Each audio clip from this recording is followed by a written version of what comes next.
सहारा भुगतान ब्रांच से होगा या CRCS पोर्टल से? जहाँ साथियों, सहारा का भुगतान ब्रांच से होगा या पोर्टल से होगा, ये लोगों का मन में सवाल अभी भी घूम रहा है। बहुत लोग मेरे को भेंटते हैं तो पूछते रहते हैं कि सहारा का भुगतान होगा या नहीं होगा। तो हम उनको बोलते हैं भुगतान तो होना ही है अगर हम निवेशक चाहे तो, लेकिन कैसे होगा ये अभी कंफर्म मैं नहीं बता सकता। तो लोग हमेशा से यही सवाल करते हैं कि कैसे भुगतान होगा। कोई बोलते हैं कि कोई वीडियो में बताते हैं कि ब्रांच खुलने वाला है, कोई वीडियो में बताया जाता है कि CRCS पोर्टल से ही भुगतान संभव है। सहारा का कोई ठिकाना नहीं है, सहारा का कोई आता पता है नहीं सहारा मैनेजमेंट का, तो ब्रांच कैसे खुलेगा? CRCS पोर्टल का जो उद्घाटन किया था अमित शाह जी, वो तो मौन धारण किए हुए हैं मोदी जी जैसा, पिछले 6 महीने से कुछ बोल नहीं रहे हैं। तो फिर पोर्टल से कैसे भुगतान होगा? ये लोगों का मन में सवाल घूम रहा है। अभी ज़्यादातर लोग इस तरह का सवाल कर रहे हैं, तो इस सवाल का जवाब हम आपको। हिंदुस्तान में यही एक ऐसी कंपनी है जिसकी आप अगर डीप मापेंगे तो आप माप नहीं सकते, इतनी बड़ी डीप है। 15 लाख लोगों की रोजी रोटी देने वाला हिंदुस्तान का एक पहला कंपनी है। उसके ऊपर इतनी बेरहमी से इल्जाम लगा देना और कुछ भी कह देना, ये लोकतंत्र में होता है, इसलिए हो रहा है।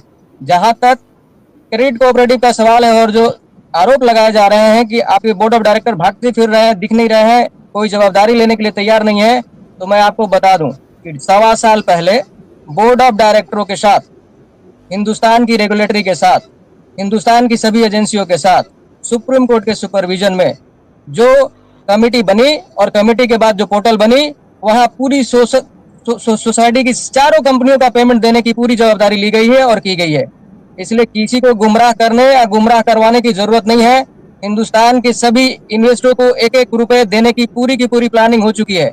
और ये पोर्टल आजाद हिंदुस्तान की इतिहास का एक पहला ऐसा पोर्टल बना है जहां पर लोगों को पारदर्शी तरीके से पेमेंट दी जाएगी। गुमराह मत कीजिए और गुमराह करने की कोशिश मत कीजिए। जहां तक 15 लाख लोगों का रोजी रोटी का सवाल है, उसके लिए मैं एक ही चीज कहना चाहता हूं कि सहारा पूरी तरह से प्रतिबद्ध है और लोगों को अपनी रोजी रोटी फिर से देने के लिए कोशिश कर रही है। और अभी मैं ऑफिशियली अनाउंसमेंट नहीं कर सकता, लेकिन अनऑफिशियली मैं आपको बता दूं कि हिंदुस्तान की लीडिंग फाइनेंशियल कंपनी रोजगार देने के लिए हमारे साथ ज्वाइंट वेंचर में आने जा रही है और बहुत जल्द दिखेगा। जहां तक लोगों की सैलरी, कमीशन, इंसेंटिव और ब्रांच खोलने का सवाल है, तो वो भी 10 से 15 दिन में आपको दिखना शुरू हो जाएगा। किसी भी तरह की, और खास करके सोसाइटी के ऊपर तो सवाल ही नहीं बनता है, क्योंकि सुपरविजन में, सुप्रीम कोर्ट की सुपरविजन में और बोर्ड ऑफ डायरेक्टरों के साथ, एजेंसियों के साथ, रेगुलेटरी के साथ कमेटी बनने के बाद 86,000 करोड़ की पेमेंट पहले करने की प्लानिंग हुई है। इसलिए कोई भी इस पर सवाल न खड़ा करे, गुमराह न करे। जी धन्यवाद। जहां तक भुगतान का सवाल है, सोसाइटी का सवाल है, तो सोसाइटियों के भुगतान की पूरी तैयारी हो रही है और ऑलमोस्ट जो लिक्विडिटी है वहां पर वो पेमेंट हो रही है। आपका सवाल है कि क्यों यहाँ से भाग गए, मैसिडोनिया में छुप गए। तो मैडम, जानकारी को आप जरा पुख्ता कर लीजिए, आपके पास शायद जानकारी की अभाव है। मैसिडोनिया में कोई छुपा हुआ नहीं है। आज भी स्वप्ना मैडम यहीं पे हैं।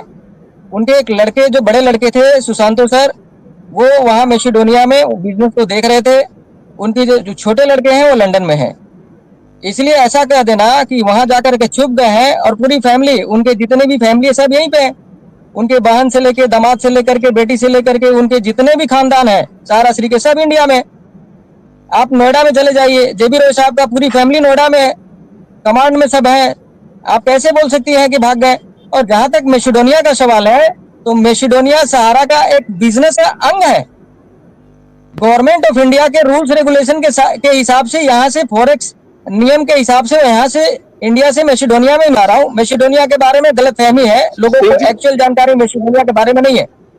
मैसिडोनिया 2010 में सहारा श्री कोलकाता में मदर टेरेसा की डेथ के बाद पुण्यतिथि में गए थे। सुन लीजिए मैसिडोनिया क्या है, मैं बता रहा हूँ। मैं नहीं चाहता था कि आज बताऊं, मैं इसके लिए अलग से डिबेट चाहता था, लेकिन आपने पूछ दिया, इसलिए मैं बताना चाहता हूं कि मैसिडोनिया क्या है और मैसिडोनिया के लिए सहारा श्री कितना अपने आप को समर्पण भाव से, समर्पित देशभक्त के रूप में अपने आप को साबित किया है। कि मैसिडोनिया क्या है? सहारा श्री मदर टेरेसा के लिए, मदर टेरेसा के ऊपर समर्पित भाव से उनका, आपको पता होना चाहिए कि मैसिडोनिया एक ऐसी कंट्री है जहां पर कोई भी 4 लाख यूरो का इन्वेस्टमेंट कर देता है तो उसको ऑटोमेटिक वहां की सिटीजनशिप मिल जाती है। लेकिन सहारा ने 300 मिलियन यूरो का बिजनेस करने के लिए एग्रीमेंट साइन किया और वहां पर मैसिडोनिया में मदर टेरेसा मेमोरियल सेंटर बनाया गया। वहां पे एग्रीकल्चर और डेयरी फार्म भी बनाने की प्लानिंग थी, लेकिन सहारा श्री को जेल जाने के बाद वो भी स्टे आ गया और मैसिडोनिया गवर्नमेंट भी उसके ऊपर कार्रवाई किया, आपको पता नहीं है। उससे पहले बांग्लादेश में न्यू ढाका बनाने की भी एग्रीमेंट हुई थी, 80,000 करोड़ का MOU हुआ था।